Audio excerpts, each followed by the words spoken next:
오심을 학수고대합니다. 아멘. 할렐루야. 아멘. 아멘.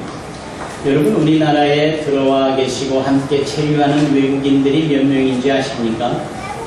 150만 명이라고 합니다. 물론 정확한 숫자는 아니겠지만 출입국관리소의 법무부 산하 출입국관리사무소의 통계에 따르면 그렇다라는 겁니다.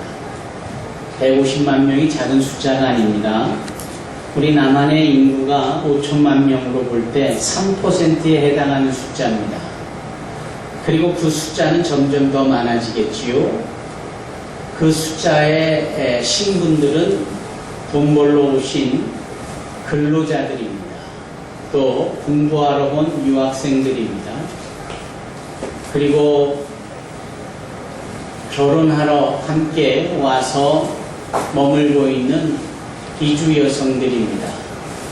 또 정치적으로나 종교적으로나 문제가 있어서 머무는 그 고향 땅에 머물 수 없고 우리나라에 와 망명을 요청하고 머무는 난민들이 그렇습니다. 이러한 분들이 150만 명이 있다라는 거예요. 그리고 이러한 사람들이 우리나라에만 있느냐? 그렇지 않고요.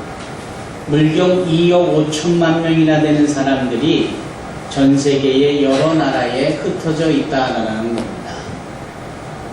그 대표적인 도시가 밴쿠버라든지 런던이라든지 심지어 우리나라 그렇고, 여러분들이 기도해 주셔서 지난주 제가 최준소 집사와 함께 방문한 인도의 수도인 델리 또한 그렇습니다. 델리는 또 다른 것이, 델리가 속해 있는 이 인도라는 것은 우리나라의 물경 30배 정도 큰 나라인데 인구가 13억입니다.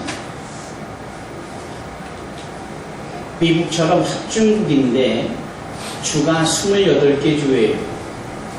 이 28개 주에 속한 각 주의 사람들이 다 언어도 다르고 풍습도 다르고 말도 달라요. 종교도 다르죠.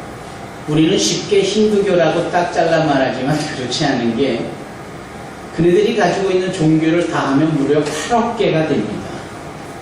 그러니 얼마나 다양합니까?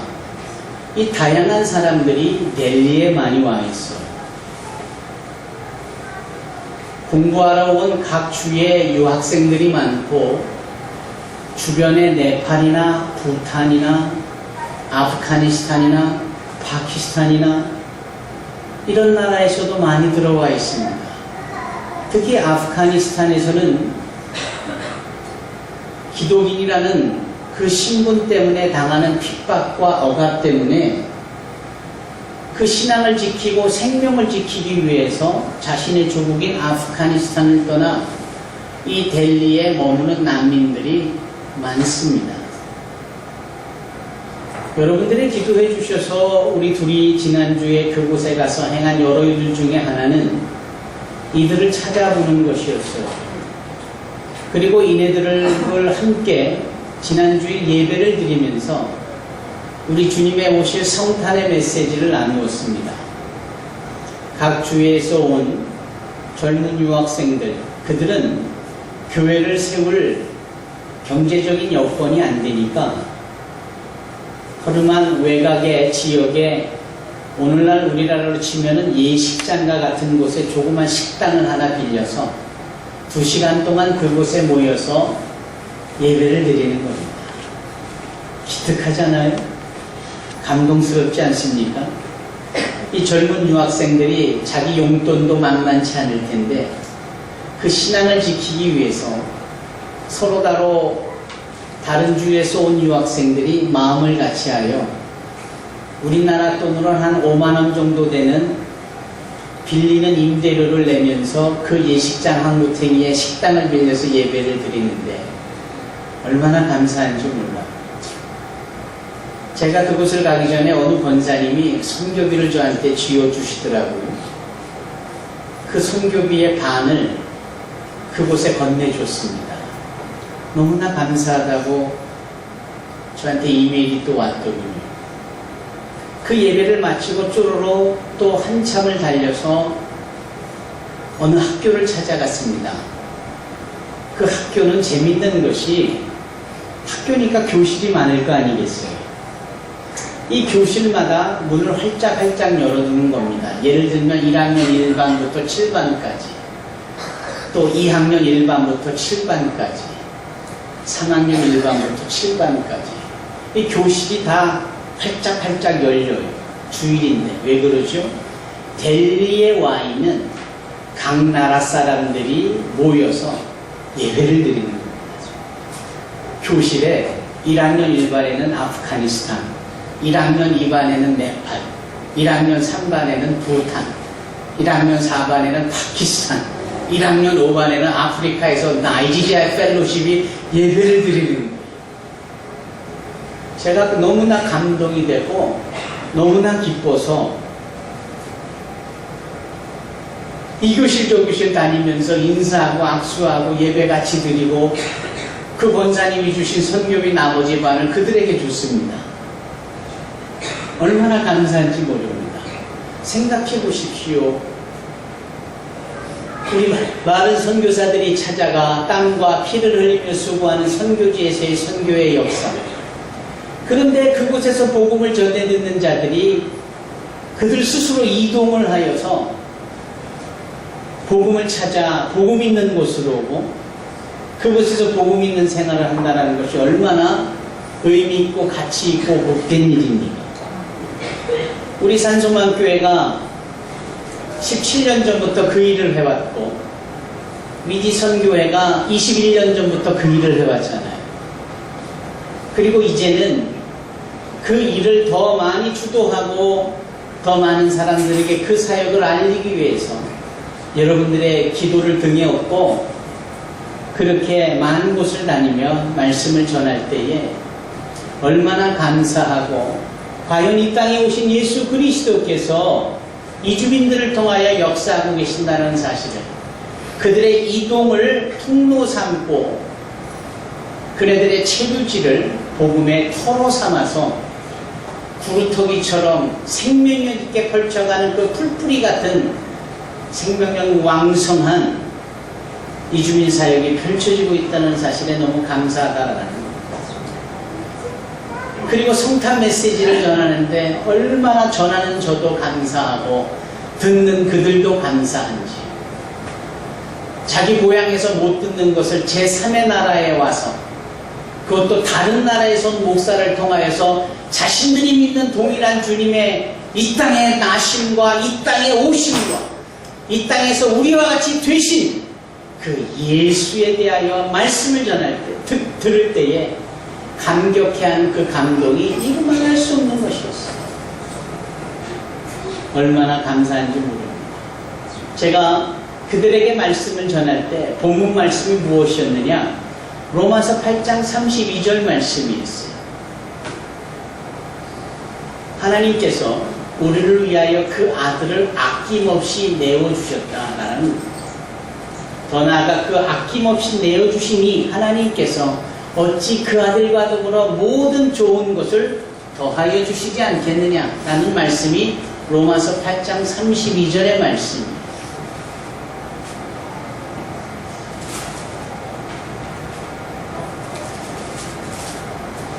제가 입고 있는 이 옷은 제가 좀 50살인데요. 50살인데 50살을 살 동안 제 스스로 양복점에 가서 이 몸의 치수를 재고 소위 맞춤복의 양복을 처음 해 입은 옷입니다. 그런데 이것을 제가 한 것이 아니라 이번 인도 방문 때 그 인도의 제 친구가 크리스마스 선물로 저를 너무 좋아하고 사랑한다라는 징표로 제 손을 이끌고 자기의 단골 양복점에 가서 특별히 부탁을 해서 맞춰준 양복입니다. 아마 이게 처음이자 마지막으로 제 몸에 맞춰 입는 양복일 거예요. 색깔은 제가 골랐습니다. 어떻습니까? 그런데 그 친구에게 제가 너무 부담스러워서 이러지 않아도 충분히 네 마음 안다 그랬더니 아니라는. 내가 너를 너무나 사랑하니까 꼭 이 선물을 해주고 싶다라는. 그래서 제가 주의 종으로서 거부하고 사양하다가 나를 사랑해서 선물로 주겠다는 그 마음을 받기로 했습니다. 그래서 몸에 치수를 재고 이 양복을 했어요. 그리고 제가 이 말씀을 이번 주 20일 날 온가족 예배 설교 때 꼭 해야 되겠다라고 마음을 먹었습니다. 왜냐하면 여러분, 이 선물이라는 것은 특별한 사람에게만 아무 조건 없이 주고자 하는 것이 선물의 의미잖아요. 우리가 전도폭발을 하면서도 알다시피 여러분, 선물을 돈을 주고 살 수도 없는 것이고 그렇잖아요. 나한테 선물 달라고 떼쓰고 애쓴다고 해서 억지로 받아내는 것 선물이 더더욱 아닐 터이고, 상대방의 마음이 사랑하는 자에게 고스란히 조건 없이 주어지는 것이 선물의 특징이잖아요. 왜 느닷없이 이런 말씀을 드리는고 하면은 크리스마스 때가 되면 우리는 이것저것 선물을 준비합니다. 그 선물은 다름 아닌 이 절기에 사랑하는 자에게 자신의 마음을 전달하고자 하는 마음일 것입니다. 그것 때문일 것이에요. 그렇잖아요? 이 선물이라는 것이 그런 겁니다. 내 마음에 소중하고 또 내가 특별히 관심과 사랑을 두는 사람에게 내 마음을 표현하고자 준비하는 게 선물입니다. 요즘 어린이는 얼마나 돼지 저금통을 가지고 있는지는 잘 모르겠지만 과거에 우리가 커나갈 때 돼지 저금통은 한 집에 자녀들 수만큼은 꼭꼭 있었던 것으로 기억해요. 그리고 이때쯤이면 색깔이 파란 돼지 저금통 없잖아요. 돼지 저금통은 항상 빨간색인데 꼭 그 배를 가르지요. 예. 그리고 그 동전을 재어보면 많게는 5만원. 그 당시 5만원이 참 컸는데 그걸로 선물을 사곤 하는 겁니다. 그리고 부모님들에게, 형제들에게, 친구들에게. 이게 선물의 의미일 것이에요. 그리고 이 선물은 누구나 할 것 없이 이 성탄절에 자연스럽게 주고받게 되어집니다. 발빠른 상인들은 이것을 상업화하는 데 성공했지만 뭐 그런저런 것을 떠나서 사랑하는 사람들에게 선물을 주고자 하는 이 소중한 마음은 변함이 없을 거예요. 그런데 우리가 언제부터 이 사랑하는 마음을 선물로 담아 주고자 하는 이것을 성탄절에 맞춰줬느냐? 이거 참 궁금하잖아요. 이것을 세분화해서 여쭤보면 정확하게 대답하시는 분들이 그리 많지 않습니다. 그러나 너무나 쉬운 답일 거예요. 뭐지요? 그것은요, 바로 하나님께서 우리에게 선물로 주신 날이 성탄절이기 때문입니다. 요한복음 3장 16절에 하나님이 세상을 이처럼 사랑하셔 독생자를 주셨다라고 하시지 않았습니까? 그 독생자를 주신 날이 성탄절이다라고 요한복음 3장 16절에는 기록하고 있지는 않지만 적어도 거룩한 탄생이다라고 여겨지는 이 성탄, 이때가 주님이 나신 날이고 하나님이 우리를 위하여 오신 날이고 하나님이 우리를 구원하시고자 우리와 같은 사람이 되신 날이기 때문에 이때가 하나님이 우리에게 선물로 주신 날이라는 사실을 알게 되는 거예요. 그래서 이 성탄 때에 우리는 선물을 주고받는 것이 아닐까요? 그리고 무엇보다도 그 선물을 주고받는 것의 시작점은 바로 하나님으로부터 말미암아 하나님께서 우리를 사랑하셔서 우리에게 선물로 주셨기 때문에 이것이 가능해질 수 있었다라는 겁니다. 사랑하는 성도 여러분, 이것이 중요한 겁니다. 우리가 이 사실을 이 성탄에 분명히 알아야 할 겁니다. 지난 금요일에도 인도에서 오자마자 우리가 말씀을 나누었을 때 저 동방 박사들이 선물을 준비하여서 그 별을 따라 예수님의 탄생지를 찾아오잖아요. 별을 따랐다라는 말씀 속에 그네들의 이 여행이 그렇게 쉽지만은 않았을 겁니다.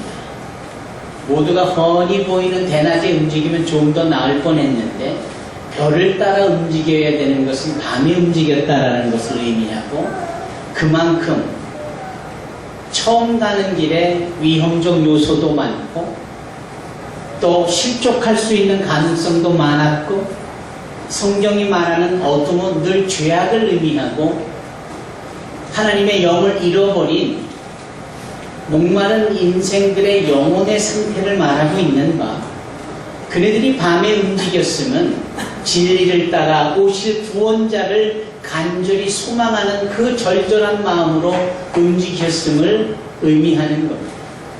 성탄을 그렇게 맞이하는 자들의 태도가 오늘날 우리하고는 많은 차이가 있음을 압니다. 더더군다나 그들은 이 땅에 아기 예수로 나시고 왕으로 오시고 우리와 같은 사람으로 성육신 되신 예수님을 맞이하고자 그분이 왕이라는 사실을, 황금이라는 선물을 준비하여서 그분이 하나님과 우리 사이의 중보자요 대제사장이라는 사실을, 유향이라는 선물을 준비하면서 또 그분이 우리를 위하여 십자가에 죽으실 것에 대하여 그 죽으심이 있기에 그분이 다시금 사망의 권세를 깨시고 부활하여 산소망 되시며 영원히 죽지 아니할 우리를 인도하실 것에 대한 믿음으로 그네들이 준비한 선물이 바로 몰약이 아니었습니까? 아주 철저하고 분명하게 예수가 누구신지, 그분이 왜 나셔야만 했으며 그분이 왜 오셔야만 했으며 그분이 왜 우리와 같은 자들이 되셔야 했는지를 그네들의 선물 속에서 신앙적으로 고백이 되어진 겁니다. 우리가 이번 성탄에 이와 같은 고백과 더불어 신앙의 표현을 주님 앞에 행하기를 원합니다. 로마서 5장 8절, 앞으로 몇 년 뒤에 그곳에 도착할는지는 모르겠습니다만 예수께서 우리를 위하여 죽으심으로 하나님께서 우리를 향하신 사랑을 확증하셨다라고 말씀을 하세요. 우리는 과연 예수의 우리의 구원자 되심을 무엇으로 확신하고 확증할 수 있을까? 그분의 나심과 오심과 되심만큼이라도 분명한 자세와 준비된 마음으로 맞이함으로 확신할 수는 없을까? 기뻐 좋아하고 함께 즐기면서 진정한 의미를 모르는 것보다 좀 더 고민하고 신중하게 생각하고 철저하게 준비하면서 그 성탄을 맞이하고, 성탄이 하나님이 당신의 독생자를, 우리를 너무나 사랑하셔서 허락하신 선물이라는 사실을 알고 감사합니다 라고 그 주신 선물을 받는 성탄절이 되어지도록 우리 모두가 철저한 준비하는 성도가 되어야 될 줄로 믿습니다. 네. 오늘 본문의 말씀 로마서 1장 1절로 4절 말씀입니다. 오늘 제목을 하나님의 아들로 정했습니다. 제가 정한 것이 아니라 말씀 있는 그곳에서 그대로 우리가 제목을 택하는 것 우리가 너무나 잘 알고 있지요. 오늘은 하나님의 아들에 대해서 좀 집중해 보고자 합니다. 하나님의 아들. 그런데 이 하나님의 아들은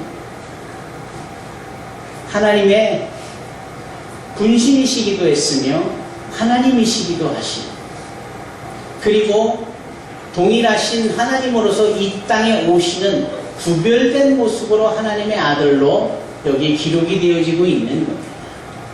왜냐하면 우리가 늘 가장 깊은 관계,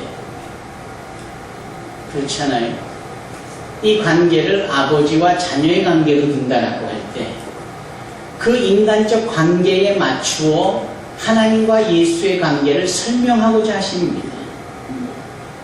그리고 그 하나님께서는 당신의 아들인 예수를 우리를 위하여서 선물로 주시기까지 그만큼이나 하나님께서는 우리를 소중하게 여기시고 우리를 당신의 자녀로 삼으시려는 간절한 염원과 사랑이 있으시다라는 것을 의미합니다. 예수님은 하나님이세요. 여러분, 빌립보서 2장을 보면은 다음과 같은 말씀이 있습니다. 너희 안에 이 마음을 품어라. 곧 그리스도 예수의 마음이니 그는 근본 하나님의 본체시나 하나님과 동등됨을 취할 것으로 여기지 아니하시고 오히려 자기를 비워 종의 형체를 가져 사람들과 같이 되셨다라고 합니다. 여기서 두 가지 중요한 점을 뽑는다면 예수님께서는 바로 하나님이라는 사실이고 예수님께서는 우리와 같은 사람이 되신 분이다. 예수님은 누구십니까? 하나님이세요.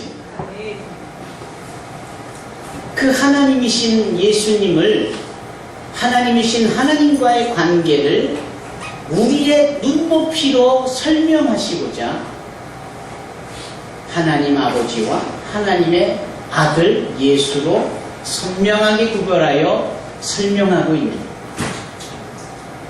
그리고 하나님께서는 이 예수를 우리를 구원하시려고, 우리를 사랑하셔서 우리를 구원하시려고 그 예수를 우리 가운데 나게 하셨고 오게 하셨고 되게 하셨다는, 이게 하나님 아들의 의미입니다.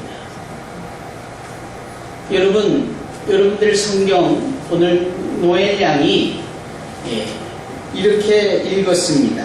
하나님의 아들로 인정되셨으니. 그러면 그전에는 인정되지 아니했던가? 라는 궁금함이 있지요. 아니에요. 이거는 확실히 번역의 잘못인 것 같아요. 그래서 이 인정이라는 단어보다는 하나님의 아들로 확인되셨다라는 표현이 좋을 뜻일 거예요. 그런데 그 확인도 감히 우리가 확인했다 뭘했다 우리가 확인했으면 그럼 된 겁니까? 우리가 컨펌했으면 그럼 그렇게 되는 거예요? 그럼 우리는 몰랐고 우리는 확인을 안 했다 하면 아닌 겁니까? 그것도 아니잖아요. 그래서 오늘날 우리가 성경을 하나의 동일한 단어와 동일한 문장으로 되어지는 한 성경을 쓰자라고 몇 개월 전부터 광고를 하고 이제 새해부터 개역 개정으로 바꾸자라고 했을 때 그 바꿔질 성경에는 이렇게 나와 있습니다. 하나님의 아들로 선포되었으니. 선포입니다. 인정도 아니고 확인도 아니고 원래부터 그런 분이신 분이 declaration, 선포됐다라는, 이 땅에 오신 예수가 우리를 살아가시는 하나님의 사랑으로 말미암은 선물로서 우리를 구원으로 인도하시는 구세주 하나님이다 라고 선포되어지는 겁니다. 이 선포되어지는 날이 바로 성탄절이에요. 그래서 성탄절은 우리에게 대단히 중요한 날입니다. 이 성탄절에 우리는 그 성탄의 전날, 그 별을 보고 다가왔던 그 동방의 박사들처럼 그 밤에 예수의 나심과 예수의 오심과 예수의 우리와 같이 되심을 선포하여야 하는 겁니다. 그 예수의 오시는 그 컴컴한 밤의 시간에 우리는 들에 있는 목자들처럼 모두가 다 따뜻한 밝은 그 집 안에 있는 자들이 아닌 그 컴컴한 어둠의 때에 추운 겨울에 맡겨진 직무와 의무를 다하기 위하여 양을 치던 그 목자들처럼 예수의 나심과 오심과 우리와 같이 되심을 감사하여 경배하는 자들이 되어야 합니다. 저희가 이번 24일 날 저녁에 늘 그래왔던 것처럼 떡국 끓여 먹고 성탄절야 행사로 함께 즐거워하고 우리 외국인 성도들과 젊은이들 또 예언부 친구들이 함께 나가서 소위 새벽송을 돌고자 하는 것. 외치는 겁니다. 예수 나셨습니다. 예수 오셨습니다. 예수께서 우리와 같이 되셨습니다. 라고 우리가 각 집안을 돌며 또는 골목어귀에 설며 외치는 겁니다. 아시는 분은 아시겠지만 작년 이맘때 우리 교회 주변의 골목마다 우리가 서가지고 이 명학동의 이웃 주민들에게 예수께서 나셨습니다. 예수께서 오셨습니다. 이렇게 외쳤습니다. 참 아름다운 전통이고 거룩한 전통입니다. 그리고 성경대로의 방법입니다. 뭐 시끄럽다는 둥, 뭐 민폐라는 둥, 뭐 여러 가지 제한이 있어서 이런 거에 제한 속에 이런 일들이 자꾸 사라지는데 그런 거에 우리가 예수의 나심과 오심과 되심을 선포하지 않으면 안 되는 거지요. 반드시 해야 되지요. 여러분 모두를 이 선포의 장으로 초청합니다. 아울러 여러분들의 집을 방문하려 할 때 그 방문객들을 맞이할 준비를 하시는 추운 겨울밤 예수의 오심을 선포하는 이들을 위하여서 떡국도 좀 끓여내고 피곤하지 않는 사람들 어디 있어요? 그 떡국 좀 불면 어떻습니까? 저희가 처음 교회를 시작할 때 저는 그 크리스마스 전날 밤에 떡국을 자그마치 4번이나 먹었던 사람입니다. 마지막엔 저 논현동에 가서 팅팅 부른 떡국을 아무렇지 않게 먹었던 사람입니다. 끓여내고 기다린 분이나 팅팅 불어도 맛있게 먹어주는 우리나 예수의 오신 그것으로 내 배가 부른들 기다림이 좀 늦어진들 무슨 의미가 있겠어요? 함께 그 예수의 나심과 오심과 되심을 함께 축복하고 선포하는 것 맞는 것 아닙니까? 이번 2013년이 그리 되어지기를 원합니다. 하나님의 아들 예수께서 나셨다 오셨다 선포됐다를 여기 확인 또는 인정 더 나아가서 선포되어져야 된다는 사실을 우리가 로마서 1장 1절로 4절로 다시 한번 확인하면서 그 일에 우리가 동참하기를 원합니다. 많은 사람들 앞에서 짜여진 순서와 또 준비되어진 분위기 속에서 말씀을 전하고 예수를 전하는 것 의미 있는 일입니다. 더더군다나 공간이 달라진 곳에서 다른 나라 언어로 말씀을 전하는다는 것 선교적인 의미로서 대단히 가치가 있겠죠. 그러나 주님의 오심에 대한 소위 확인, 인정, 더 나아가 선포라는 이 부분은 누구 앞에서 그 분위기 속에서 하는 것만이 다가 아니라 언제 어디서나 누구에게나 해야 된다는 사실입니다. 선교가 바로 내 지금에서 이루어져야 하는 거죠. 우리 주님 하나님의 아들 되심을 바로 내가 만나는 사람에게 선포가 되어줘야 하는 거죠. 만나는 사람 앞에 선포되지 않고 그 사람 앞에서 인정하지 않고 확인하지 않고 무슨 사역이고 무슨 선교겠습니까? 이 말인즉슨 이런 겁니다. 그 인도의 사역을 6일째 마치고 7일째 되는 날 돌아오면서까지 우리는 사람을 만났습니다. 택시를 타고 공항에를 오는데 최준서 집사는 뒤에 앉고 저는 앞에 운전사 옆에 앉았습니다. 그 택시 운전사가 인도의 라자스탄이라는 주에서 온 친구예요. 그 역시도 델리 입장에서 보면 이주민이죠. 그래서 제가 조그마한 이 책갈피에 책을 이만큼 읽었다 그 표시를 해두는 북마크라는 그 책갈피가 있잖아요. 요걸 저는 이 한국형으로 몇 가지를 늘 가방에 들고 다닙니다. 언제고 복음을 전할 때 이걸 먼저 들이대고 선물로 주고 고마워하는 그에게 복음을 전하면 분위기도 좋고 제 말도 잘 들어줘서 좋고 그래서 제가 이 선물을 줬어요. 너무 황송해하고 너무 좋아하는 겁니다. 그런 선물을 처음 받아보니까 그래서 이번 크리스마스 때 뭐 할 거냐고 물어봤더니 가족하고 함께 즐겁게 보내고 선물을 주고받을 거래요. 옳거니. 이게 왜 선물을 주느냐 그랬더니 산타클로스가 그랬기 때문에 그랬다는 거예요. 그래서 아니야. 지금부터 성탄절에 대한 진정한 의미를 내가 잘 설명할 테니까 들어보시라고. 그리고 제가 설명을 하기 시작했어요.